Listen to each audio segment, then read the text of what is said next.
अब हम यहां पे बात करने वाले हैं, देखिए आप गौर से कि मैं आपको समझा रहा हूं जैसे CHO, अब मैं बात कर रहा हूं कम्युनिटी की।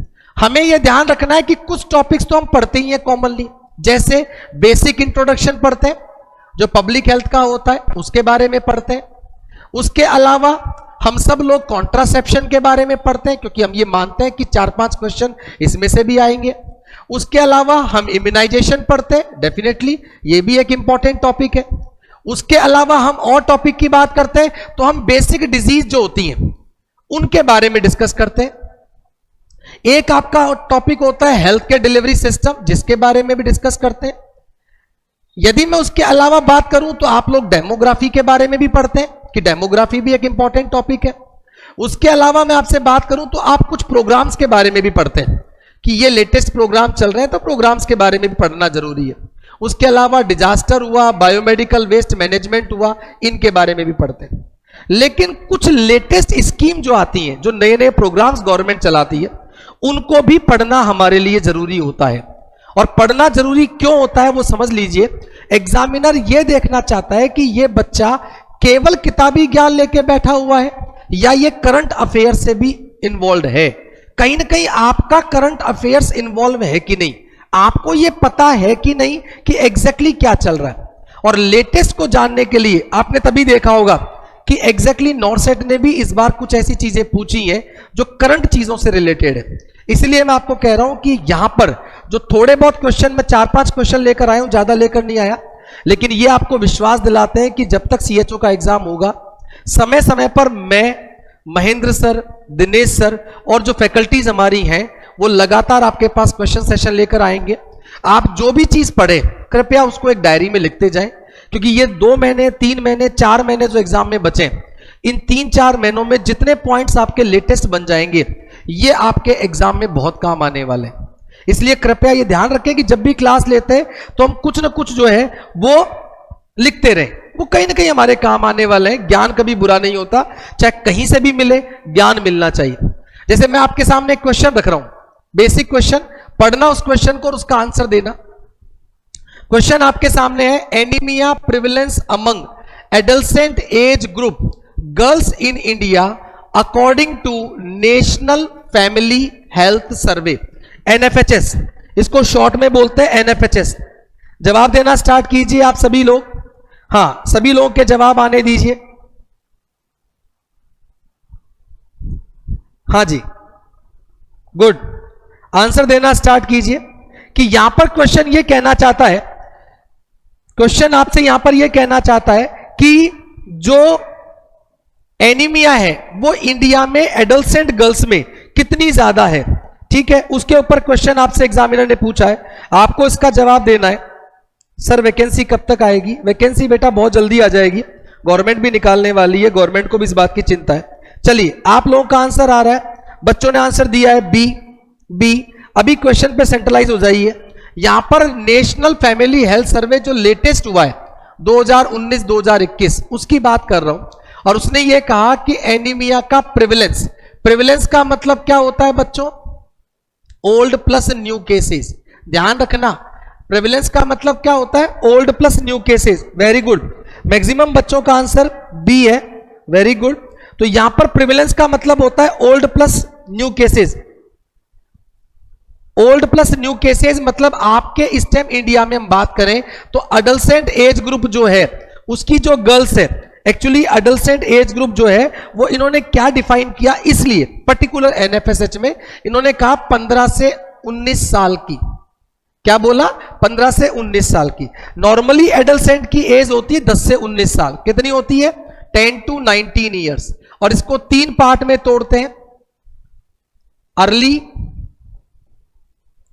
मिडल और लेट। इसमें 10 से 13 साल, 14 से 16 साल और 17 से 19 साल, ये एडolescent एज ग्रुप है। लेकिन यहां पर ये जो उसने पर्टिकुलर डिफाइन किया था उसमें NFHS ने इस एज ग्रुप को माना 15 से 19 साल। तो उसने कहा 15 से 19 साल की महिलाओं में, यहां पर राजेश बंसीवाल ये आपकी गलत फहमी है कि क्वेश्चन हिंदी में आएंगे। आपको मैं फिर कह रहा हूं, क्लास के स्टार्टिंग में भी बोला, ऐसा मत सोचिए कि पेपर हिंदी में आएगा। लास्ट ईयर एनएचएम डिपार्टमेंट ने करवाया था, जबकि अब की बार आपने देखा होगा कि कंटिन्यूअसली यही आ रहा है कि पेपर कौन करवाएगा, तो आपका जवाब होगा पेपर करवाएगा अधीनस्थ बोर्ड। तो यहां पर हिंदी में समझा रहा हूं, लेकिन दोनों लैंग्वेज में समझना हमारे लिए जरूरी है। हम तैयार उस तरीके से रहे कि किसी प्रकार का हो हम सामना कर सकें। कुछ बच्चों ने सी आंसर दिया है, कुछ बच्चों ने बी आंसर दिया है। तो क्वेश्चन ये पूछ रहा है कि यहां पर उसका परसेंटेज क्या है। आपके सामने 4 ऑप्शन लिखे हुए हैं, अब सुन लेना मैं जो बोल रहा हूं। यहां पे 67% उन बच्चों का रेशियो है जिनकी उम्र कम है, ध्यान रखना। हाँ, ऑनलाइन की फीस कितनी है, ऑनलाइन की फीस कितनी है बेटा, ये सब चीजें आप फोन से पूछ सकते हैं। यहां पर जो हम डिस्कस कर रहे हैं उसके बारे में देखें। यदि मैं आपसे 5 साल तक के बच्चों का आंकड़ा पूछता, कितने साल तक के बच्चों का, 5 साल के बच्चों का आंकड़ा पूछता, मतलब बिलो 5 इयर्स, तो आपका आंसर क्या होता, 67%। क्या आंसर होता, 67%। यदि मैं यही क्वेश्चन आपसे अडल्सेंट बॉयज के लिए पूछता, मतलब लड़कों के लिए पूछता, तो आपका जवाब क्या होता, 52%। क्या जवाब होता, 52%। सॉरी, वीमेन, जो बिल्कुल सही, सर जी का पैटर्न बदल गया। हाँ, ये एडल्सेंट बॉयज नहीं, सॉरी, रिप्रोडक्टिव एज फीमेल, क्योंकि एडल्सेंट बॉयज का जो होता है वो बता देता हूं साथ में। एडल्सेंट बॉयज का होता है 31%। कितना होता है, 31% होता है बॉयज का। लड़कों में एनीमिया के चांसेस कम होते हैं, और वो सब आप लोग जानते हैं, क्योंकि मिनार्की के बाद गर्ल्स का लेवल गिर सकता है। यहां पर जो 52% है, 52% आंकड़ा जो बताता है, वो आपको बताता है कि वो महिलाएं जो प्रेग्नेंट हैं, किसमें, जो प्रेग्नेंट है, और जो रिप्रोडक्टिव फीमेल्स हैं उनमें ये आंकड़ा कितना है, 57%। तो ध्यान रखना, रिप्रोडक्टिव एज की फीमेल का आंकड़ा पूछता है तो आप बोलेंगे 57%, प्रेग्नेंट फीमेल का आंकड़ा पूछता है तो आप बोलेंगे 52%, 5 साल से कम के बच्चों का आंकड़ा पूछता है तो आप बोलेंगे 67%, और यदि यही क्वेश्चन जो आपसे पूछा गया एडल्सेंट एज ग्रुप, तो आपका आंसर आएगा 59%। मैक्सिमम बच्चों ने आंसर सही दिया है। यदि ये एडल्सेंट बॉयज पे होता तो ये आंकड़ा कितना होता, 31%। तो पहली बात तो एनीमिया का आंकड़ा बहुत ज्यादा है, और इसीलिए गवर्नमेंट ने इस एनीमिया को दूर करने के लिए एक प्रोग्राम स्टार्ट किया, और उस प्रोग्राम का नाम है, सर गवर्नमेंट का कोई भरोसा नहीं है, इसलिए दोनों पैटर्न में तैयारी करनी चाहिए। बिल्कुल सही कहा राजेश, इसलिए मैं हिंदी में समझा भी रहा हूं और मैं इंग्लिश में भी समझा रहा हूं, दोनों चीजें बता रहा हूं, इसीलिए, और कोई मोटिव नहीं है। यूपीसीएचओ का पैटर्न बिल्कुल चेंज था बेटा वास्तव में, क्योंकि सारे सब्जेक्ट के क्वेश्चन दिए 8-8। यही मैं बोल रहा हूं कि don't only dependent on the community. मैं आपसे यह कहूं कि कम्युनिटी सबसे, क्योंकि मैं कम्युनिटी पढ़ाता हूं इसलिए कम्युनिटी पढ़ लो बहुत है, ऐसा नहीं है बेटा। हमें उस लेवल की तैयारी करनी है कि पेपर कहीं से भी आए हम कर सकें। तो यहां पर जो सारी चीजें, इससे एक चीज मुझे पता लगती है कि भारत में एनीमिया एक बड़ी प्रॉब्लम है। भारत में एनीमिया एक बड़ी प्रॉब्लम है। एनीमिया का मतलब क्या होता है, बिलो 11%, 11% से कम एनीमिया मानते हैं। तो इसी को दूर करने के लिए एक प्रोग्राम चलाया गया, और उसी प्रोग्राम पे क्वेश्चन है। अगला क्वेश्चन पढ़िए और आंसर देना स्टार्ट कीजिए। चलिए, हाँ जी, क्वेश्चन पढ़िए अगला। हम जो टॉपिक स्टार्ट करने वाले, थोड़ा सा इसके बारे में ब्रीफ बता रहा हूं, आप लोग सभी इसको गौर से पढ़ें। हाँ, क्वेश्चन क्या है, 6x6x, ये एक स्ट्रेटजी है। 6x6x strategy is the part of which programme. ये क्वेश्चन आपका यूपीसीएचओ में आया। जिन बच्चों ने यूपीसीएचओ का एग्जाम दिया उन बच्चों ने इस क्वेश्चन को फेस किया।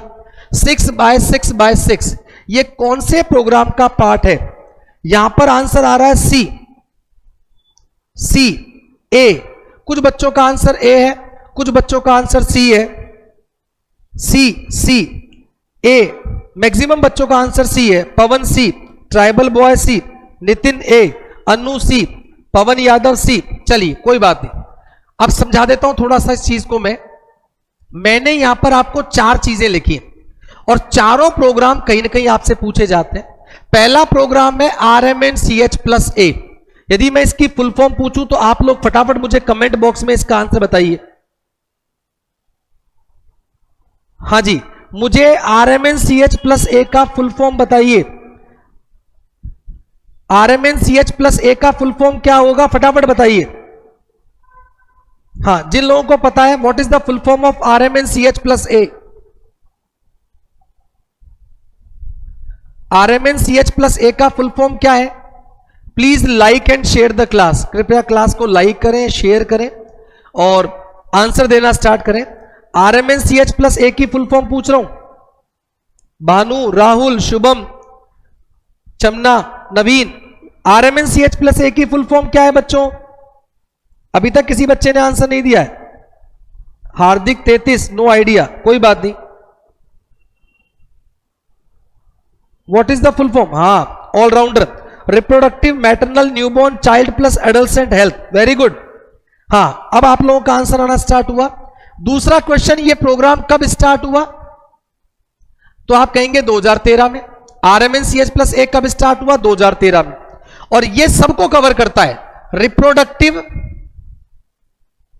मतलब 15 से 49 साल की महिलाएं, मैटरनल मतलब जो प्रेग्नेंट है या लैक्टेटिंग फेज में है, न्यूबॉर्न जो छोटे बच्चे हैं, C for child, A for अडल्सेंट,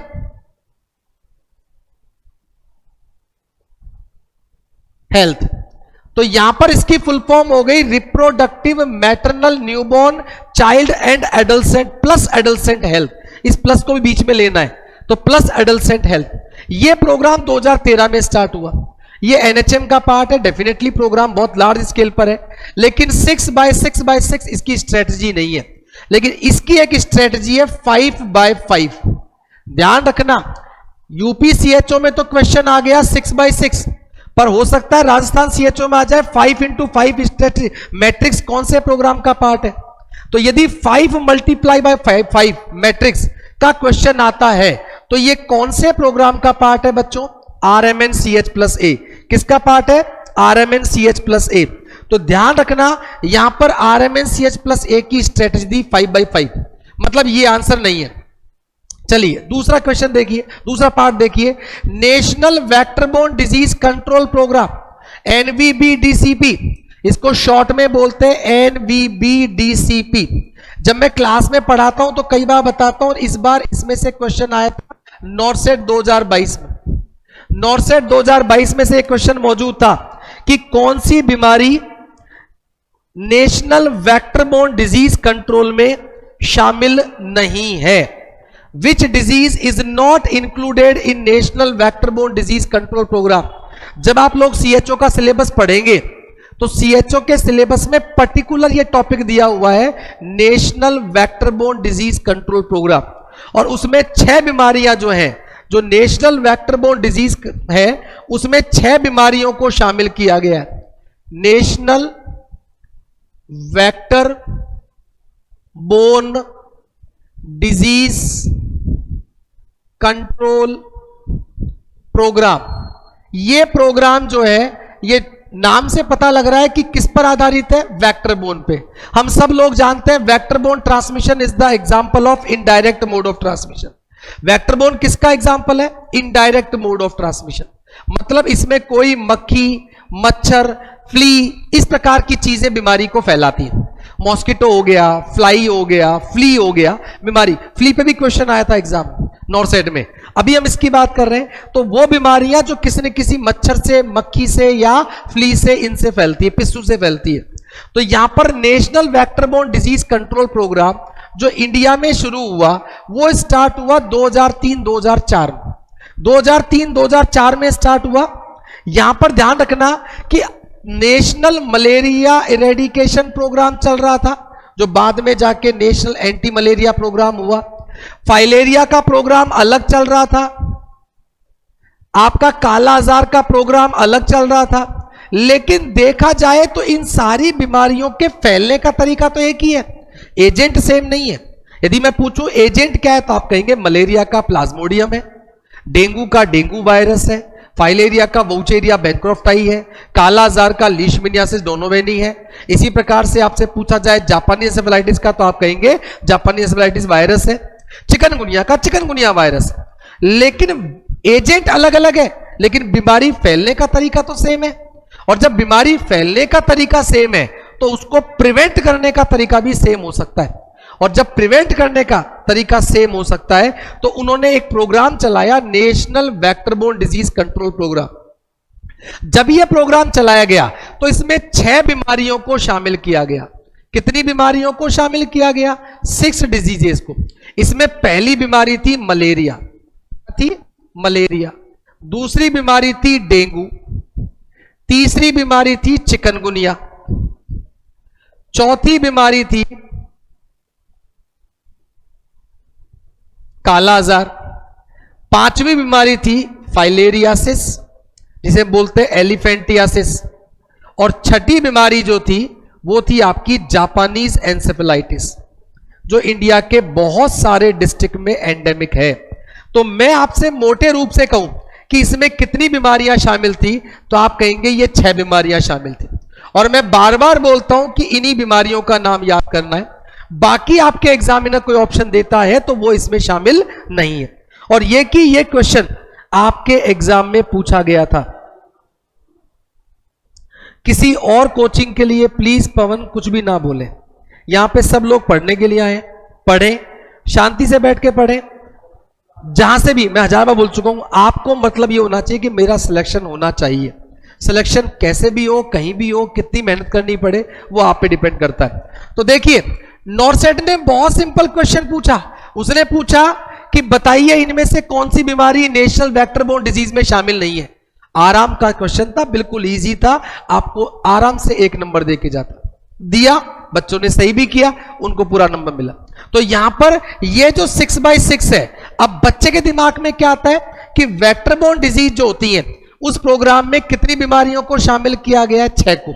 ये बात सही है, 6 को शामिल किया गया, पर बाकी तो 6 है, उनका लॉजिक क्या है? तो उनका कोई लॉजिक नहीं है। तो जब बच्चा गैस करना स्टार्ट करता है तो सोचता है 6 डिजीज है और 6 ही इसका मतलब है, इसका मतलब ये इसका आंसर है, बट ये गलत है।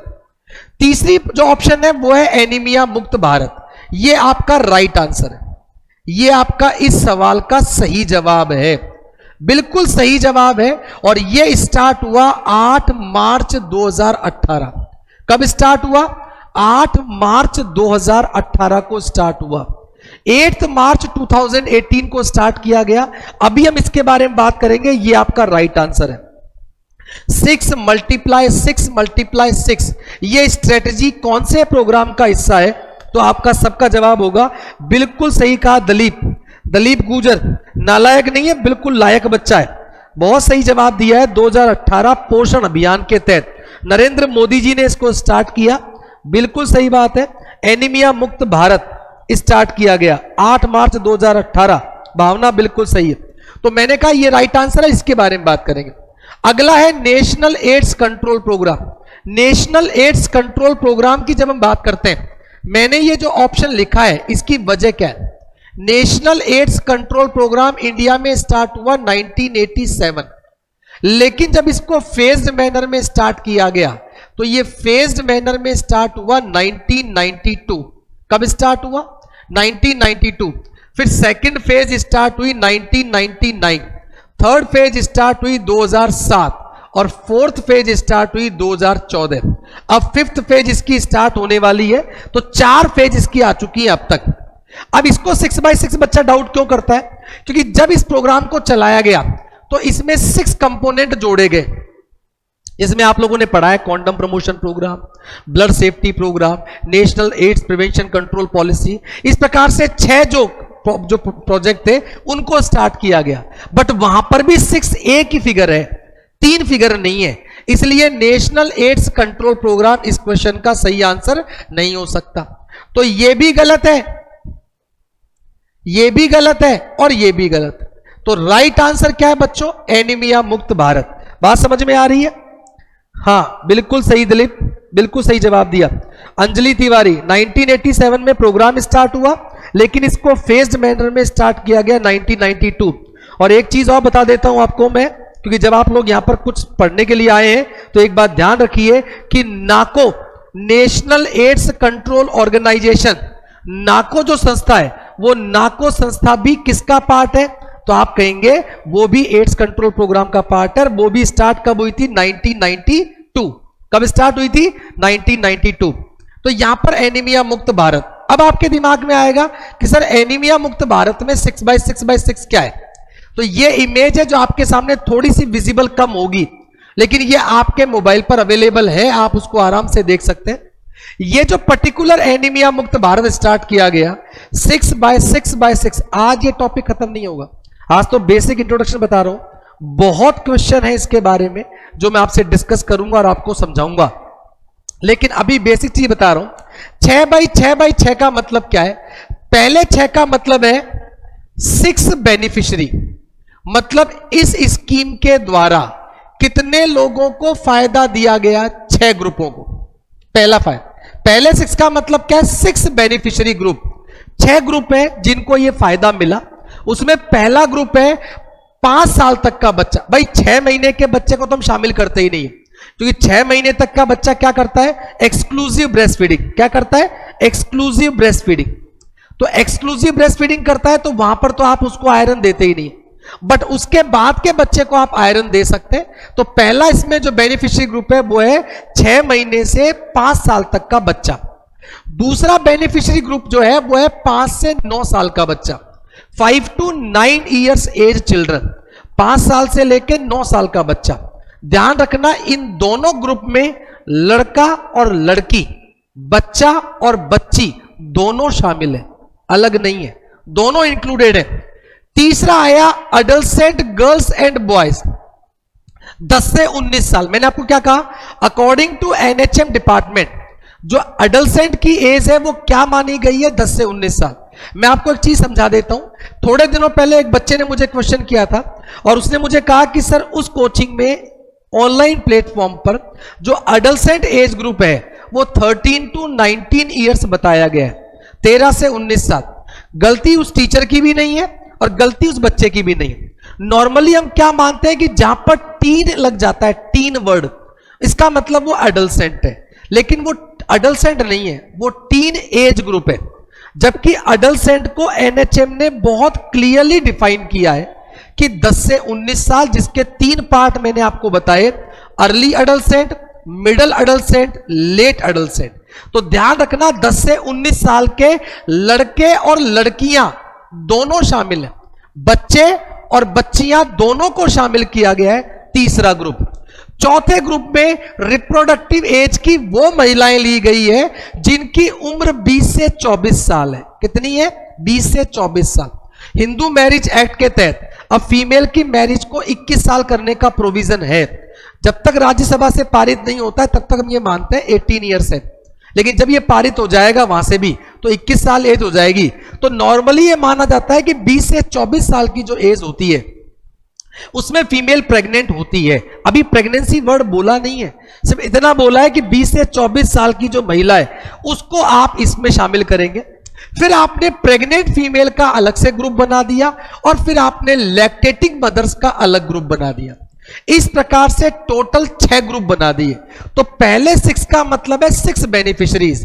पहला 5 साल तक का बच्चा, दूसरा 5 से 9 साल का बच्चा, तीसरा 10 से 19 साल का बच्चा और बच्ची, चौथा 20 से 24 साल की महिलाएं, पांचवा उस प्रेग्नेंट फीमेल और छठा lactating female exclusive breast feeding के दौरान।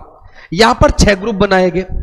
दूसरा 6 जो है, सेकंड 6 जो है वो इंक्लूड करता है 6 इंटरवेंशन। अब आप जो इसमें उपचार दे रहे हो, आप जो प्रोफाइलेक्सिस दे रहे हो, उसमें 6 एक्शन दिए गए। कितने एक्शन दिए गए? 6 एक्शन दिए गए। पहला एक्शन क्या है? Prophylactic iron folic acid supplementation, IFA.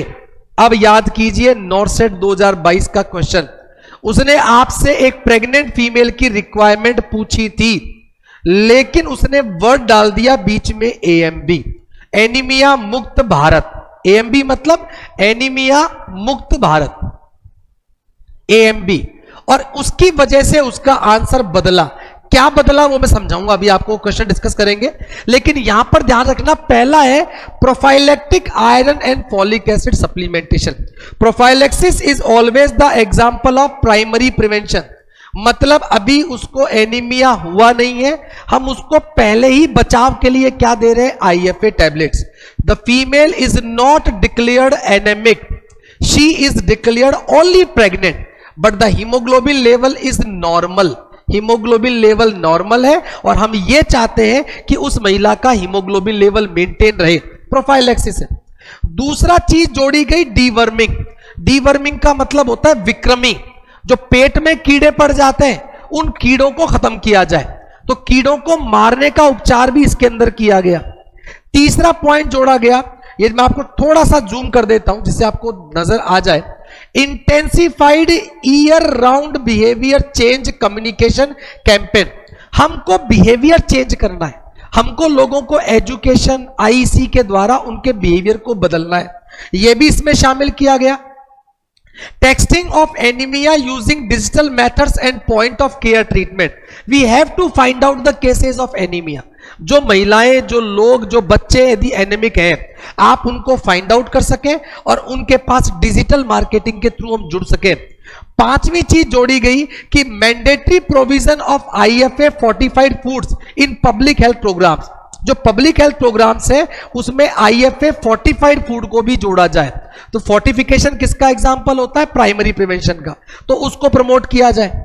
और लास्ट है non nutritional causes of anaemia, जिसकी वजह से कोई हेमरेजिक है, किसी प्रकार का कोई और कोई ब्लीडिंग कंडीशन है, उसकी वजह से, न्यूट्रिशन की वजह से नहीं, किसी और कारण से उसको एनीमिया हो रहा है, तो उसके लिए भी एक्शन दिए जाएं। तो 1 2 3 4 5 6 कितने इंटरवेंशन हो गए? 6 इंटरवेंशन। तो दूसरे 6 का मतलब है 6 इंटरवेंशन। तीसरा जो 6 था वो था इंस्टीट्यूशनल मैकेनिज्म। करोगे कहां पर आप ये सर्विसेज, किसके थ्रू दोगे? तो यहां पर 6 इंस्टीट्यूशनल मैकेनिज्म। इसमें क्या क्या किया गया? पहला, नेशनल एनीमिया मुक्त भारत यूनिट, एक यूनिट बनाई गई, एक ऑर्गेनाइजेशन बनाया गया, नेशनल एनीमिया मुक्त भारत यूनिट। एक बनाया गया इंट्रा मिनिस्ट्रियल कोऑर्डिनेशन, जो मिनिस्ट्रीज हैं उनके अंदर कोऑर्डिनेशन किया गया। Strengthening supply chain and logistic, आप जो चीजें सप्लाई करना चाहते हैं वो सही जगह पहुंचे, लोगों तक मिले, लोगों तक पहुंचे। Convergence with the other ministries, दूसरे मिनिस्ट्रीज के साथ उसको कन्वर्जेंस किया जाए, उनके साथ कोलैबोरेशन किया जाए। National centre for excellence and advance research and anaemia control. देखो न्यूट्रिशन के भी क्वेश्चन आया था कि इंडिया का नेशनल इंस्टीट्यूशन न्यूट्रिशन का कहां पर है? हैदराबाद। जो नेशनल इंस्टीट्यूशन ऑफ न्यूट्रिशन है वो कहां पर है? हैदराबाद में। इसी प्रकार से डिफरेंट टाइप के सेंटर बनाए जाएं। और छठा है एनीमिया मुक्त Bharat dashboard and digital port, एक डिजिटल पोर्टल बनाया गया और उसका नाम रखा गया एनीमिया मुक्त भारत डैशबोर्ड। तो ये 6 1 2 3 4 5 6 ये 6 इंस्टीट्यूशनल मैकेनिज्म। तो ओवरऑल देखोगे तो 6 बाय 6 बाय 6 का मतलब क्या है?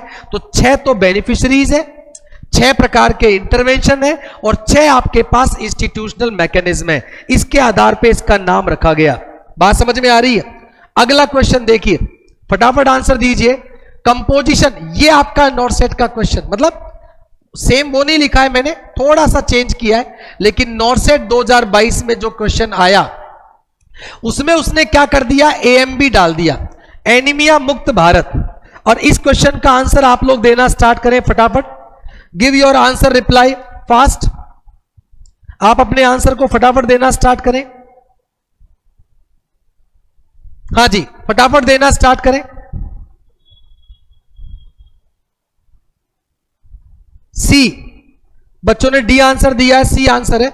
मैं लेट नहीं करूंगा, बता देता हूं। नॉर्मली यहां पर दोनों आंसर सी और डी सेम लग रहे हैं, लेकिन आप लास्ट में देखेंगे तो यहां पे लिखा हुआ है ब्लू कलर और यहां पे लिखा हुआ है रेड कलर। डिफरेंस कलर का है, इसीलिए थोड़ा सा क्वेश्चन को मैंने जोड़ दिया। मैंने कहा ना सेम वो कॉपी नहीं किया, थोड़ा सा जोड़ दिया, कुछ और एक्स्ट्रा चीज हम जाने। तो ब्लू और रेड कलर, ब्लू का मतलब होता है एडल्सेंट के लिए, जो हम एडल्सेंट को देते हैं उनकी पिल का कलर, उनकी टैबलेट कलर कैसा होता है? ब्लू। लेकिन जब प्रेग्नेंट फीमेल को देते हैं तो उसका कलर कैसा होता है? रेड। तो इस क्वेश्चन का आंसर क्या आएगा बच्चों? जबकि नॉर्मल प्रेगनेंसी में हम क्या पढ़ते हैं? 100 मिलीग्राम एलिमेंट आयरन। क्या पढ़ते हैं? 100 मिलीग्राम एलिमेंट आयरन। लेकिन यहां पर उसने एनीमिया मुक्त भारत में क्या दिया? 60 मिलीग्राम एलिमेंट आयरन। तो ये थोड़ा सा डिफरेंस आपको देखने को मिला एग्जाम में। इस टेबल को हम बाद में डिस्कस करेंगे। यहां पर क्वेश्चन देखिए, dose of deworming tablet for the pregnant female is. जो डिवर्मिंग की टैबलेट है प्रेग्नेंट फीमेल के लिए, वो इनमें से कौन सी दी गई एनीमिया मुक्त भारत में? एनीमिया मुक्त भारत में कौन सी टैबलेट इसमें दी गई? हां, फटाफट आंसर दीजिए। एनीमिया मुक्त भारत में इनमें से कौन सी टैबलेट फीमेल को, जो प्रेग्नेंट है, ध्यान रखना क्वेश्चन में यहां पर प्रेग्नेंट फीमेल बोला गया, तो आप कौन सी टैबलेट देंगे? डी। अच्छा, उस क्वेश्चन का आंसर दे रहे हैं अभी तक आप। चलिए कोई बात नहीं, फटाफट आ जाइए, इस क्वेश्चन का आंसर दीजिए। D D D. तो बच्चे कह रहे हैं कि प्रेग्नेंट फीमेल को हम एल्बेंडाजोल नहीं देते हैं। ध्यान रखना, एनीमिया मुक्त भारत में फीमेल को, प्रेग्नेंट फीमेल को एल्बेंडाजोल दी गई है, और वो दी गई है सेकेंड ट्राइमेस्टर में। कब दी गई है? सेकेंड ट्राइमेस्टर में, और उसकी डोज रखी गई है 400 mg, मतलब 1 टैबलेट। एक टैबलेट देंगे प्रेग्नेंट फीमेल को भी सेकेंड ट्राइमेस्टर। तो यहां पर आपका आंसर आएगा बी। क्या आंसर आएगा बच्चों? बी।